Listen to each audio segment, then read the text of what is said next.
Voltamos para a última parte do Viver Ciência. Estamos falando de um assunto, de uma pesquisa da UFG que buscou incentivar a prática da leitura por alunos do ensino básico, e o público também está curioso para saber mais sobre este assunto. Considerando a leitura uma prática social que tem a escola como um dos espaços de promoção, como serão propostas as atividades de leitura com os alunos para que sejam analisadas as determinações sociais e culturais que as influenciam? Além disso, eu gostaria de saber qual o sujeito que está em questão, qual que é o foco do sujeito em questão na realização da pesquisa, uma vez que o CEPAI trabalha desde a educação infantil até o ensino médio. Sobre o foco nas determinações sociais e culturais.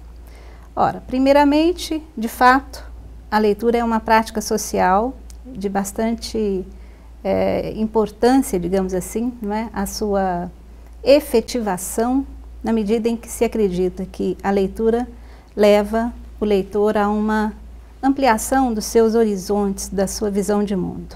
Enfim, de posse dessa prática ou dessa competência, esse aluno pode ampliar suas condições também de se perceber nesse mundo. E a forma como isso, digamos, é proporcionado é justamente buscando desenvolver práticas que ele possa, de fato, participar, então buscando torná-lo um leitor mais efetivo, mais autônomo, mais eficiente.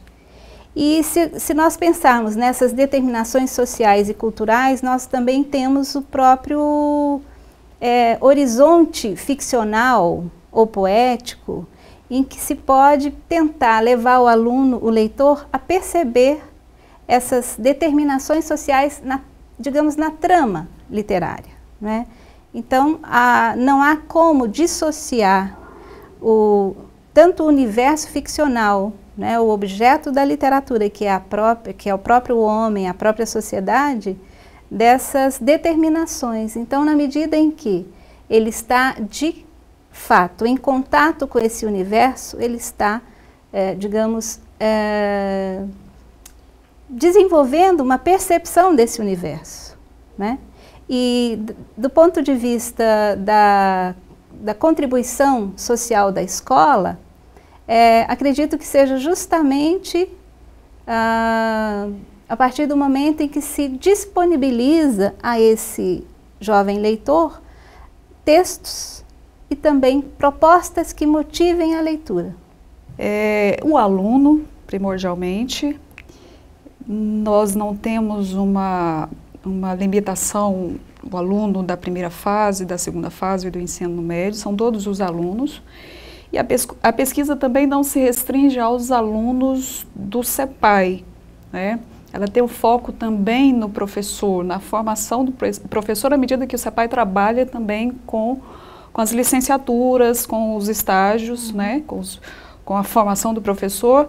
E, para além disso, a pesquisa vai a outros campos, a outras escolas. Ok, vamos a mais uma participação.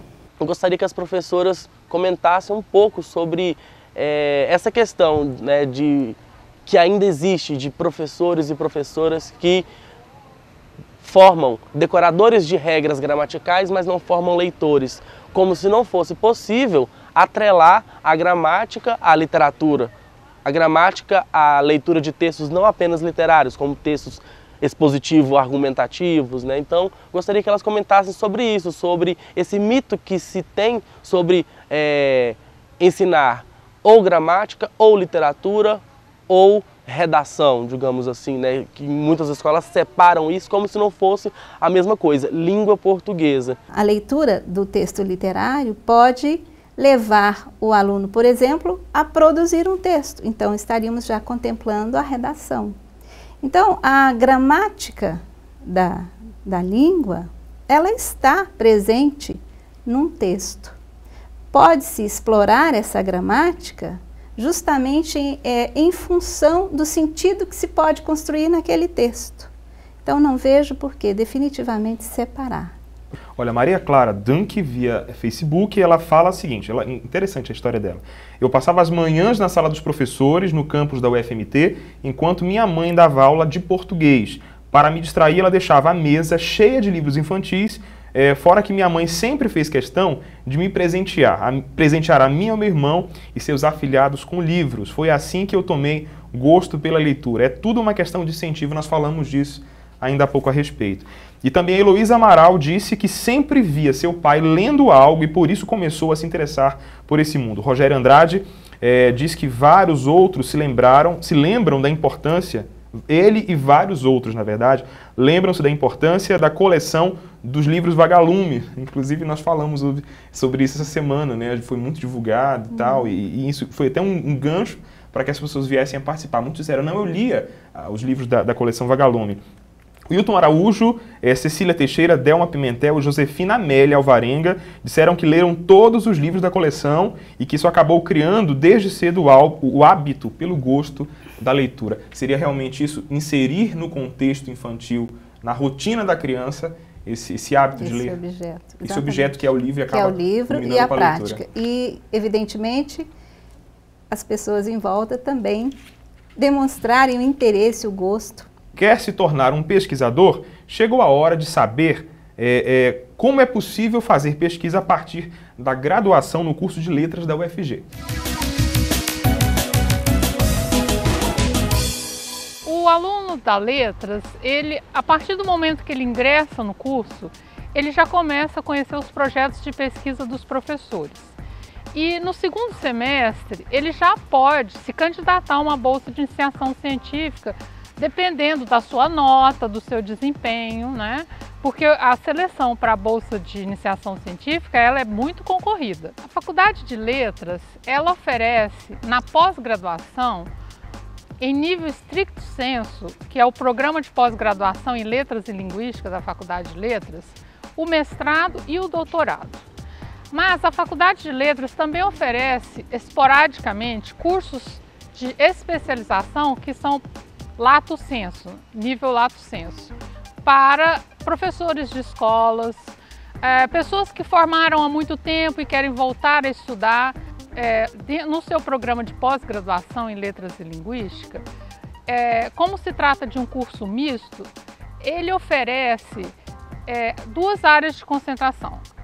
Áreas de estudos literários e a área de estudos linguísticos. A área de estudos literários enfoca os estudos da literatura brasileira, literatura portuguesa, teoria da literatura. A área de estudos linguísticos, dentro de suas linhas, engloba pesquisas nas áreas de línguas indígenas, da língua portuguesa, das línguas estrangeiras, inglês, espanhol, formação de professores de português, inglês e espanhol, análise do discurso.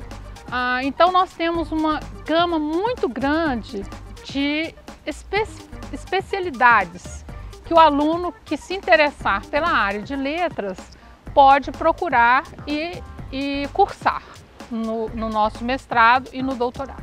Então ele tem que preparar um projeto, encaminhar esse projeto para uma das linhas de pesquisa que ele se interessar em desenvolver uma pesquisa.